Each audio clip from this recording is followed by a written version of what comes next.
Welcome to Spartan Up podcast. You know, we've all been in situations where we're knocking heads with somebody. Nobody's moving an inch. We can't get anywhere, and it's frustrating. Me never. yeah, Joe. I've seen you negotiate. Water in a river. Well, yeah, but the idea is there are ways and there are techniques. We're going to talk to a guy who's going to teach us how to negotiate anything. In fact, that's the name of his podcast, and it's about how to get to where you want to get to for both parties. He's not unlike all kinds of people we interview. No, absolutely. And I've been watching this Spartan Up podcast now for weeks. And what I love about this podcast is that we get weekly interviews with high achievers who are in alignment with the Spartan mind. So that's kind of what we do here. And we peel out what makes them successful and really kind of apply it so that it's easy for you to understand and take home with you. Normally, Colonel Nye does it, but Dr.L is sitting in for Colonel Nye. We'll explain who she is in a second. We got Dr. Johnny, who's not a real doctor. He's not a doctor. We got Joe, and then we got Sefra, the seed huntress. Oh. And I finally nailed it. Nailed it. Yeah. 5 years. But we are going to be back after you watch this interview because then we're going to give you some of our little sprinkly Spartan dust that'll teach you how to apply it to your own life. And the good thing is, so we're on Tuesdays, and now Dr. L is our Wednesday brilliance. And then, she got your mind right. Yeah. And then we can take action now with our great friend, Zach Evanesh. Are you a little jealous that Dr. L got her own day and you didn't? No, I honor you. I honor you. I celebrate it. It's not often we have another female on the panel. Well, so yeah, and we can talk about some seeds for the mind, right? There you go. Planting like the it. This episode of Spartan Up is brought to you by FITAID, recovery for your active lifestyle. Each ice-cold can of FITAID contains key ingredients like BCAAs, glutamine, turmeric, omega-3s, and more. Race dirty, recover clean with FITAID. Visit forthefitaid.com and sign up to win an amazing grand prize package from FITAID and Spartan. Monthly Spartan prize packs and more. FITAID, recovery for your active lifestyle.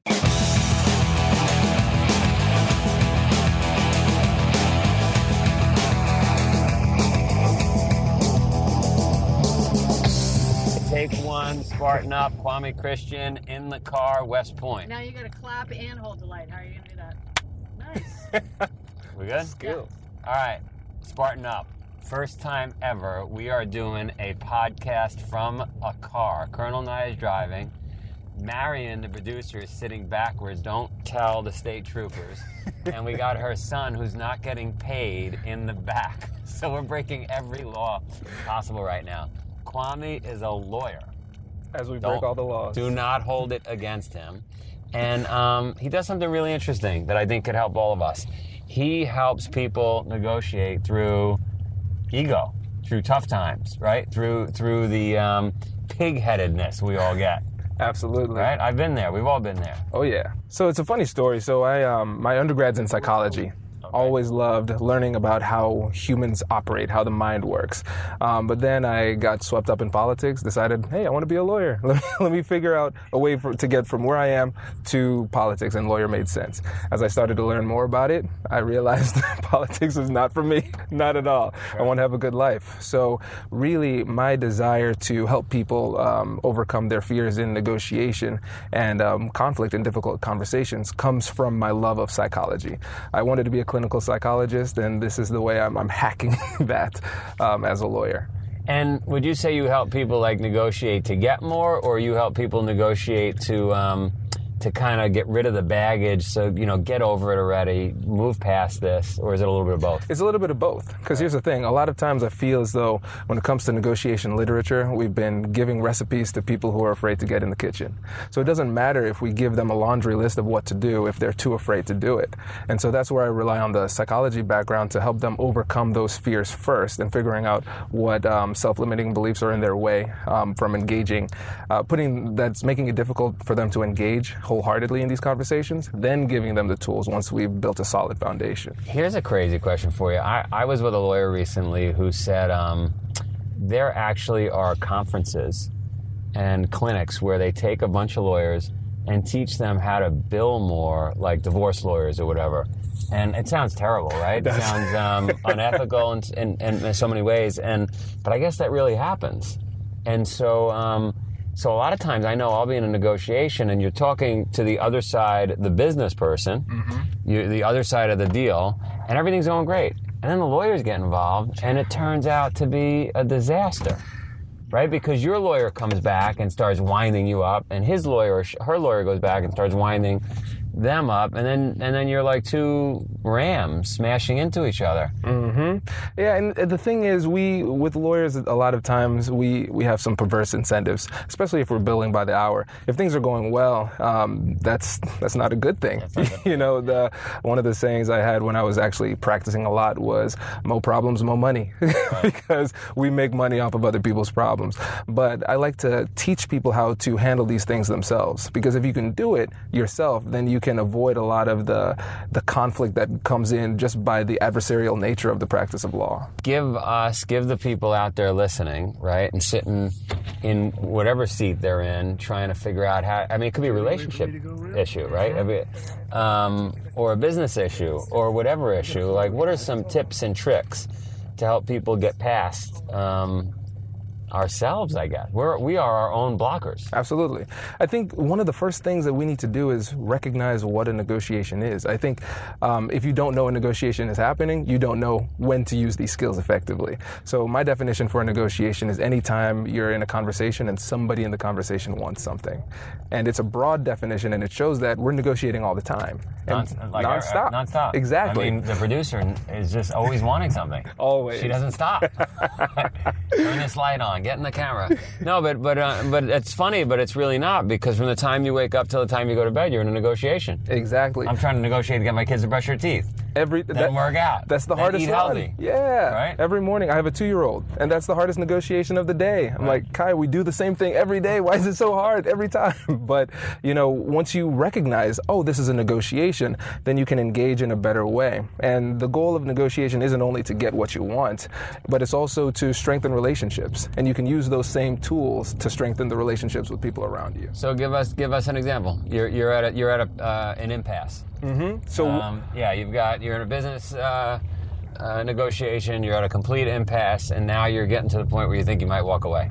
So I think the first thing we need to do is we need to get curious. A lot of times when we're in these difficult conversations, it becomes kind of like a game of verbal ping pong. I make a point, you make a counterpoint, bang, bang, bang, bang, bang. But what's happening is there's no listening happening. We're just trying to get our point across and force it upon the other side. And so if we're able to take a step back and get curious, not only about what is going to get the deal done, but emotionally what's in their way and what's in our way, then we can start to make some strides. And people are, we like to feel like we're in control. And if you are talking all the time, you feel like you're in control. But it's really the person who's asking the questions that's controlling the conversation. And so... Hang on 1 second, because I see the producer bouncing around with the camera. Okay. Are you okay? That road was blocked. Yeah. So we had to go four-wheeling, and now we're late. And so I'm just going to try to get us out of here in a rapid manner. All of this will be done. Can we keep these outtakes? This is awesome. So you got to listen. I mean, you hear that all the time. But it's hard to do. Very hard to do. Right? And so you really, I mean, these are sayings that have been around hundreds of years. Like, you don't really know a person until you've walked out how many miles in their shoes. A friend of mine likes to say you don't know somebody until you've eaten a barrel of salt with them. Right? But you really gotta listen. I guess just ask the other side and say, look, what is the issue on your side? Lay it out. And then what you're saying is, if you hear that, you might actually have some compassion for that situation and say, oh, okay, this isn't just about them getting more. Yeah. This is about them solving their own problem. Exactly. And in my TED Talk, I introduced a concept called compassionate curiosity. Okay. And it's really a mantra that we can keep in mind in the middle of these difficult conversations. We need to have compassion, and we need to ask questions. And I think the part that talks about compassion really helps us to moderate our tone, because we can ask a question like a prosecutor on cross-examination that might be curious, but it might not be very compassionate. And so by putting those two terms together, compassionate curiosity, it helps them to feel more comfortable sharing information, and then we can engage in joint problem solving and work throughout the problem. Yeah, the best people I've ever negotiated with do exactly that. They don't put their feathers up and come at you. They really try to understand what the challenges are on our side, and then what it does, it disarms you. And it's like, you know what, I want to make this work. Exactly. So you need at least one side doing that. Right. And remember what I said earlier. It's not only about getting what you want, but building relationships, because there's value there. Even if you don't get what you want substantively, because sometimes it just doesn't work out, you can always build more relationship equity, and it puts you in a better position to get what you want ultimately. Yeah, and who knows what comes in the future. Exactly. Right? Stuff always comes around like a boomerang. So let's practice one. Absolutely. Practice a negotiation. So what would be a good example? Well, this is Spartan races. How about we're trying to go to a new venue and the people are being kind of stubborn on some points? That happens a lot. I would imagine. We're at 275 events in 41 countries, and I can't say there's any venue that is without difficulty. Yeah. And, you know, I recently was told by our legal department, hey, we've got this venue, and we've got this issue, and we should just pull the plug.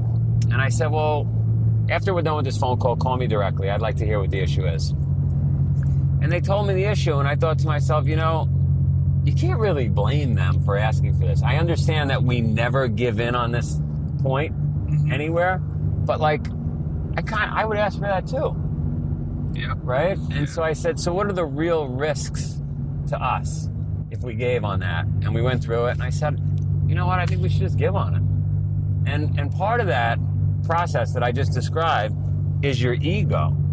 Yeah. Ego is the tough one here, right? Mm-hmm. Because your ego doesn't want you to give in, because then you feel like you lost. Right. Exactly. But really, I think what was really eye-opening for me was this idea that, wait a minute, losing would be not getting the deal done. Exactly. Right? Yeah. You have to have a long-term perspective when you have these conversations, because it's so easy to have a myopic focus on winning, whatever winning happens to be in this particular moment. But once you have that long-term perspective, it helps you to focus on the relationship and your ultimate goal. Yeah. And once you have that perspective, you can kind of relax a little bit, and it makes you a little bit more flexible and more willing to be creative. We got to have you come up and teach some of our execs how to take this approach. I would love that. The problem with the name Spartan is, you know, Leonidas would say, take from them everything and give them nothing. Right. That was the policy. Yeah. Yeah. Why don't we take a break? And if you're okay with it, why don't we run alongside the car? Oh, that'd be cool. Right. Yeah, let's do it. That'd be awesome. And then we'll jump back in the car and finish up. Cool. Sounds good. We'll be right back to this interview in a minute. Tim, we're at Fenway. Pretty important spot to you. Yeah, I'll tell you, this is a boyhood dream to be here. This is my first sports heroes. Grew up right here. I was watching Red Sox in '67. And they were sports heroes before we had FITAID. Imagine what they could have done if they had that available to them. That green monster would be nothing. They would have tamed that in a heartbeat. That's easy. I mean, I'll tell you what, after... they would have recovered so much quicker, right? Well, and you know what? We got the Spartan race here this weekend. While we're recording this, Spartan race is this weekend, and at the finish line, every single one of the athletes get handed one of these FITAID. I mean, they taste great. They're almost, very low calories, like 45 calories. Yep. They go right down. You can feel it kind of helping with the recovery. I got to tell you, the only problem with them, we had them in Tahoe at the World Championships. I'm going to admit, I had about 100 of them. They're addictive. Yeah. They go down quickly. This episode of Spartan Up is brought to you by FITAID, recovery for your active lifestyle. Each ice-cold can of FITAID contains key ingredients like BCAAs, glutamine, turmeric, omega-3s, and more. Race dirty, recover clean with FITAID. Visit forthefitaid.com and sign up to win an amazing grand prize package from FITAID and Spartan. Monthly Spartan prize packs and more. FITAID, recovery for your active lifestyle. First of all, you did not tell me that you represented Guyana in the Olympics. I wish. That would make Mom proud. I couldn't keep up with you. Oh, that's funny. All right, so let's do an actual negotiation. Let's do it. Yeah, we do this all the time on my podcast, Negotiate Anything. Okay. And I love it because it allows me to channel my inner unreasonable person and be the jerk that I tell people not to be. Okay. And we'll have the guests try and be reasonable and work through it. So I will be unreasonable. All right. And you try to work through me. Let's do it. Yeah. So, Joe, I just want to tell you, I know you were asking for the price of $100,000 for this, but we can't do that. The cost for this venue is going to be $150,000, and we never move on that. So the problem is at 150, we wouldn't be able to make the numbers work because we already run on very thin margins. We've got to bring in 60 full-time people, 6 tractor trailers. We've got 1,000 volunteers. We've probably got to spend over $100,000 marketing the event. And since this is a first-year event, we would lose a substantial amount of money paying you $150,000. So I would appreciate it if you would reconsider. And I was actually going to ask you to come down to $50,000 because Wow. yeah, because even the original 100 wasn't going to work. Wow. That sounds like a you problem, Joe. Because really, we have this price, 150. Everybody that comes through here pays that exact same price. I just don't see any reason for us to move on that, considering the history of this location. This is what we've always charged. Do you are you passionate about getting people healthy?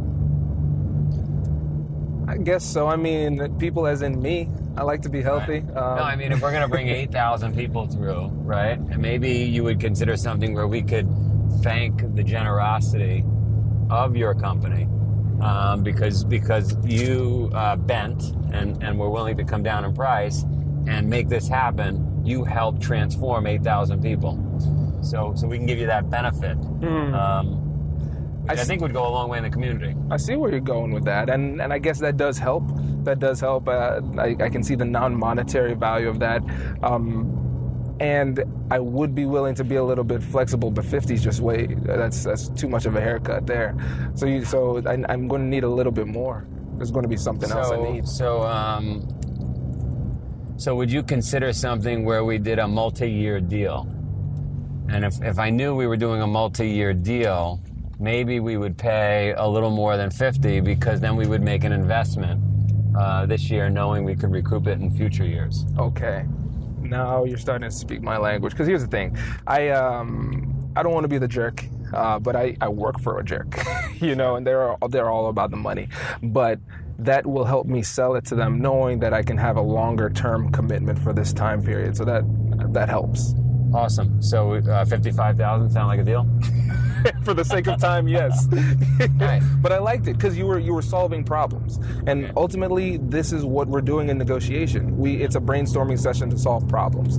You know what I find is I used a few words in there. Would you consider? Yes. Right, and that's it kind of smooths things over, right? Absolutely, because the gap between deal and no deal is the amount of perceived risk that the other person sees. And saying could or should, it's a little bit more, it's not a true commitment, but I can exactly, I can at least start to imagine and really. Would you think about this? Exactly, right. And that's not much of a concession to make. Okay, I will think about it, but really, what we want them to do is use their imagination and see what a future could look like with this deal in place, and that's a major step. And then another, I don't know if you agree with this or not, but since you were at 150 and we really were talking about 100, because you said that, I thought I needed to come down to 50 just to kind of stretch the rubber band the other way a bit. Absolutely, and that's a technique called anchoring. Right. And so what you're doing is you're making the most aggressive ask that you can make that you can reasonably justify. Trump is really good at that. He's very good at that. Yeah. Very good. It uses the contrast principle. Yeah. It's like, okay, well, I wanted 150, they wanted 50. If I can maybe get to 100, it changes the reference point of what I consider a win or not. Sure. Yeah. All right, so I passed the test. Exactly. Exactly. All right, so you get into a little friction with your spouse. Yeah. Right? And they see it one way and you see it the other way, and you start to stand your ground. What trick can you use to kind of like shake your head and say, what are you doing here? Yes. Right? Yeah. Here's the thing. When we have the breakdown of communication, usually it comes down to 3 major areas. It comes down to pace, it comes down to direction, and framing. So framing is the storyline we give over the conversation. Pace is how fast or slow we're going. And direction is what is on the agenda. What are we talking about?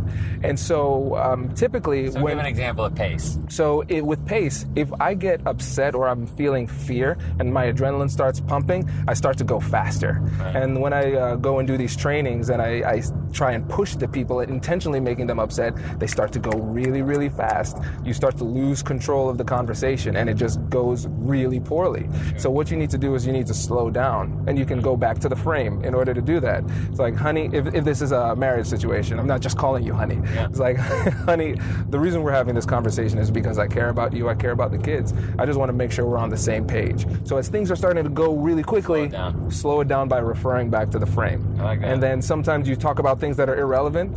She might say, well, 10 years ago you did blah, blah, blah. What's it's like, the answer to this? How do you respond to the 10 years ago program? What you need to do is you need to sacrifice the past in order to win the future. Because a lot of times when people get upset, it's about something that happened in the past. So what would you say? Would you say, you know what, 10 years ago I was wrong. I apologize. Exactly. You can win the past. That's an easy win, by the way, right? Exactly. Yep. Because it doesn't hurt me. I care about the future. So it's like, you know what, you're right. I was wrong then. But what I want to talk to you about today is blah, blah, blah. And so we're changing the direction to something positive. So lose fast on all past issues. Exactly. Give on those. Exactly. They're in the past. They're doesn't matter. Right. Rafiki said slow that. Things down when they start going too fast. What were the other ones? So slow things down. So that's pace, direction, making sure you're talking about things that are relevant and important, and then framing the storyline. Let's do direction, relevant, important. Is that the example you just gave with? Exactly. Right. So it's like, all right, in the past, that's not relevant. Right. What's important is what we're talking about at this very moment. So whether it's who's cooking dinner, where we're going to see, like what movie we're going to see, whatever it is, that's what's important. So let's focus on that issue. Framing? Yep. Framing is the storyline we put over the conversation. So that's when I talked about the reason I'm having this conversation is blah. And so that's an easy way to start the framing conversation. Right. We can only pay $50,000 for this venue because, and I listed all those things. I started to exactly. To frame it. And I liked how you put it on health. You stared talking about, do you care about people's health? I tried to think of something that even a jerk would have to. I know, and it was brilliant because when you frame something, you want to frame it in a way where it's a yesable proposition, where you are so reasonable that it would make the other person seem ridiculous if they say no. Do you care about people's health? I was trying to be ridiculous. That was a little bit too much. It was beautifully done. I got you on that one. I would love to have you come up to the company and teach everybody. Absolutely, that'd be fun. How to do this. All right, that was awesome. I think if people took nothing else away but those 3 little tips and applied it to every part of it. By the way, life would be so much better. Like, we push people to get healthy and exercise and eat well, but like, this is right up there with that. Absolutely. It's mental health. It's emotional health. Yeah, because everybody's pissed off every single day about some negotiation somewhere in their life. Mm-hmm. Right? Absolutely. I didn't get a parking spot. Go down the list, right? Right. And it causes stress and tension, and that's not good for your health. Yeah, there's a great, there's a book I read, The Way of the Tao. I don't know if you read it. You gotta read it. And it's like the oldest writings in the world that's translated, and so I'm sure the translations aren't perfect, but there's a page that says avoid lawsuits at all costs. Right? For the sake of my friends, I should reject that, but it's 100% true. It's 100% true, yeah. Right? There's nothing good that comes out of it. No, unless you're a lawyer. The only guaranteed winner there are the 2 lawyers on either side. Yeah. I'm with you. Well, you were awesome. I'm going to get you up to the company. Hey, my pleasure. And then, I don't know what to say to the audience other than drop the ego and try to be compassionate and stop, I don't know. Figure it out, right? Exactly. Yeah. Just focus on Work relationships, and you can make it happen. I guess I will say that if the long-term goal is to keep the relationship, then that reframes the whole conversation. Exactly. Right? Exactly. And it makes it a lot easier for you to use these techniques because it's not natural to slow down and be compassionate and ask questions. It's not natural, but it becomes easier once you can change your focus. If you're in the middle of a divorce and you've got kids and the long-term focus is the kids, that changes the whole conversation for both sides. And it goes exactly back to what you were saying, ego. That's our biggest barrier. Yeah.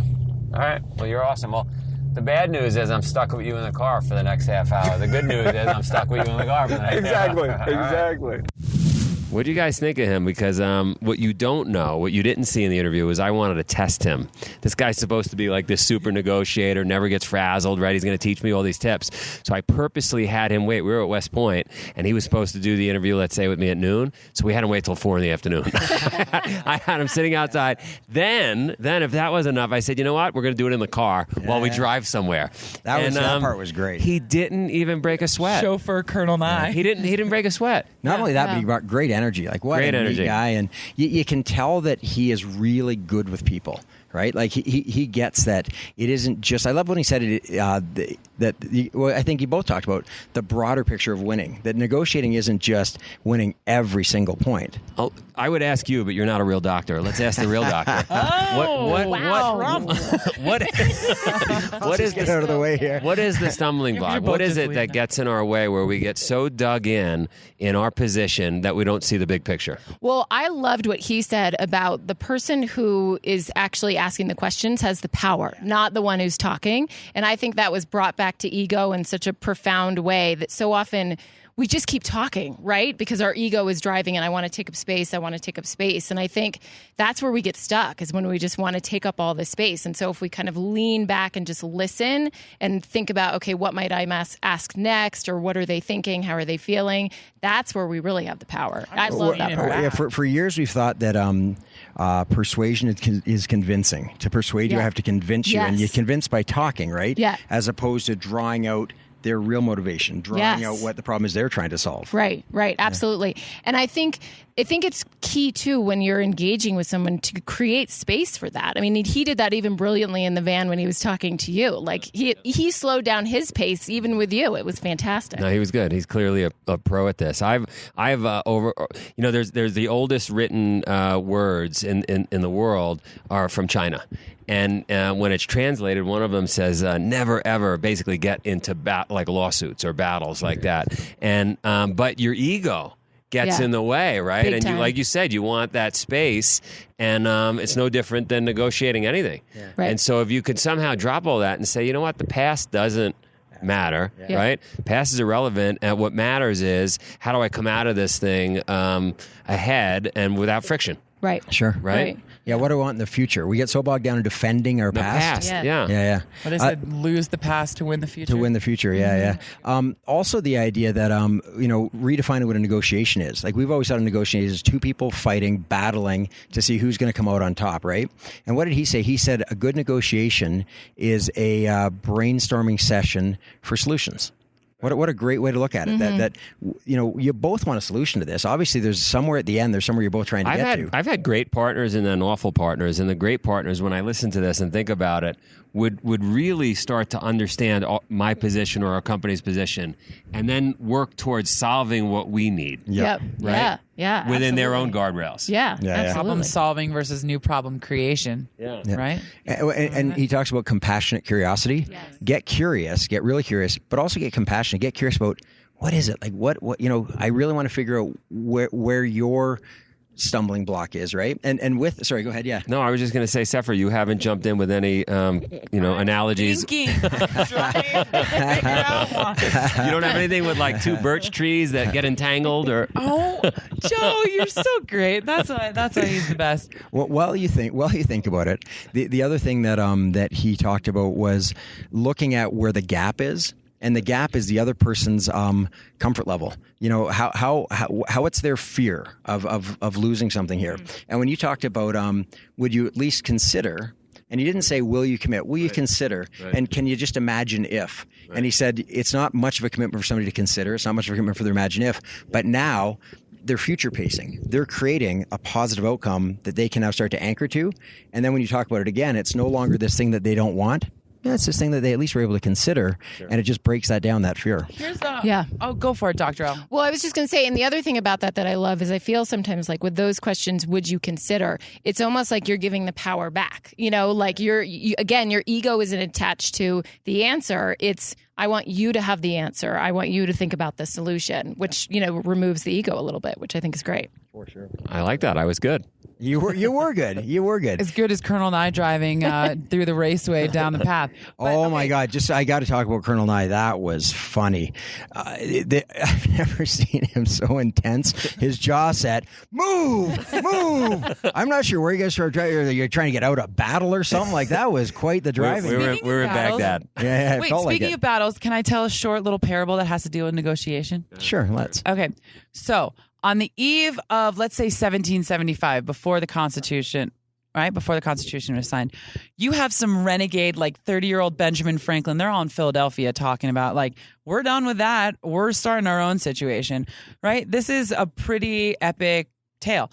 So the British are still like, yeah, right, you belong to us. We're fighting. So who did they need to speak with? Who did they need to have negotiations with? All of the Native American tribes on the frontier.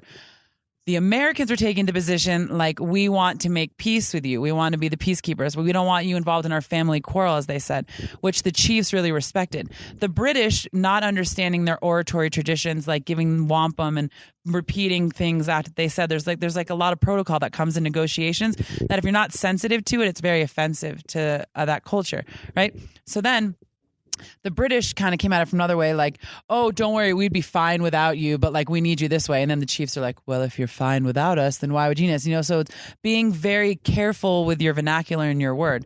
So basically, to sum up this story, TLDR.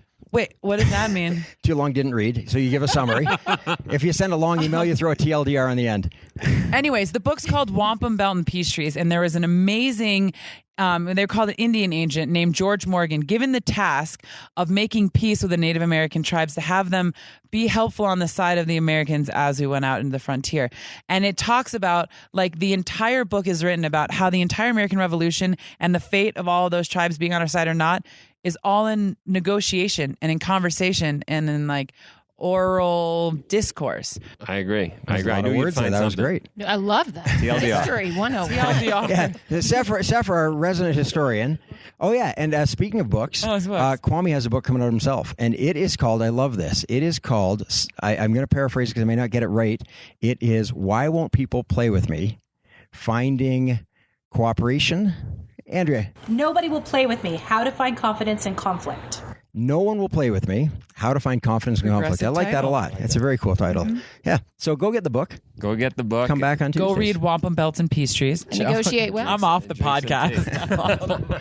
This episode of Spartan Up is brought to you by FITAID, recovery for your active lifestyle. Each ice-cold can of FITAID contains key ingredients like BCAAs, glutamine, turmeric, omega-3s, and more. Race dirty, recover clean with FITAID. Visit forthefitaid.com and sign up to win an amazing grand prize package from FITAID and Spartan. Monthly Spartan prize packs and more. FITAID, recovery for your active lifestyle. Thanks for listening to another epic story of success. If you like our show, be sure to tell your friends about it. We want to hear from you. Just leave us a comment below if you're watching on YouTube, or if you're listening, go to Twitter and find us at Spartan Up Pod or Instagram at Spartan Up Podcast and let us know what you think. Then go subscribe on iTunes, YouTube, Stitcher, Spotify, wherever you listen to our show.